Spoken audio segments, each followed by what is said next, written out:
Break this question explanation. 50-year-old woman presented with a 3-day history of nausea, vomiting, and upper abdominal pain radiating towards the back. HIV history 3 months back and adherent to antiretroviral medication. CD4 count 400 and plasma HIV viral load is 50 copies and appearing ill.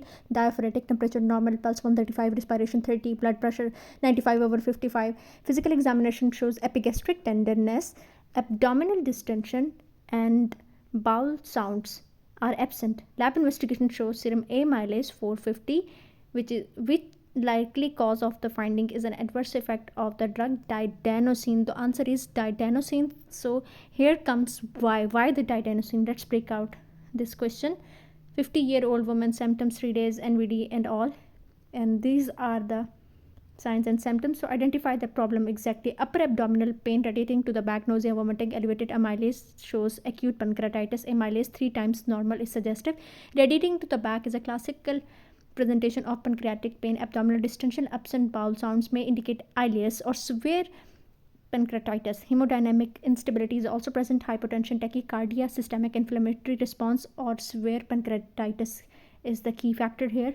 So considered common causes of acute pancreatitis: get smashed gallstones, ethanol trauma, steroids, mumps, viruses, autoimmune scorpion sting, hypertags, and ERCP drugs. Didanosine falls under this category. Remember that didanosine falls under the category of acute pancreatitis.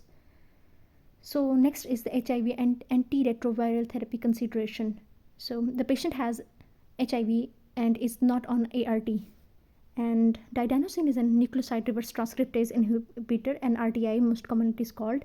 So the toxicity can cause pancreatitis. Most important, peripheral neuropathy, lactic acidosis, hepatosplenomegaly with steatosis. So the risk factor for the didanosine induced pancreatitis concomitant with the use of alcohol, old age, high didanosine dose, or long-term therapy. Concurrent stavudine increases the risk. HIV itself increases the risk. So why the didanosine? Didanosine is mitochondrial toxic, interferes with the mitochondrial DNA replication, pancreatic acinar cells injury, acute pancreatitis. Other NRTIs like zidonivir rarely cause pancreatitis. Didanosine is classically associated on USMLE HIV patient on ART, elevated amylase, epigastric pain radiating to back.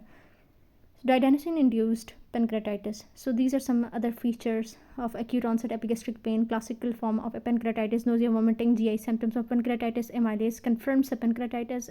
Amylase elevated levels. Abdominal distension, absent bowel signs, ileus secondary to the pancreatitis.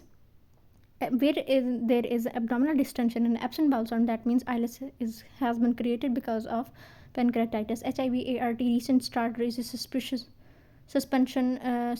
for drug-induced cause. Vitals are hypertensive, tachycardia, suggestive for inflammatory response as well. So these are the causes. Didanosine is the classic HIV medication that can cause acute pancreatitis. Remember that. So the answer of our question lies here. So the toxicity of didanosine can cause pancreatitis, most commonly peripheral neuropathy, lactic acidosis, hepatosplenomegaly, along with steatosis.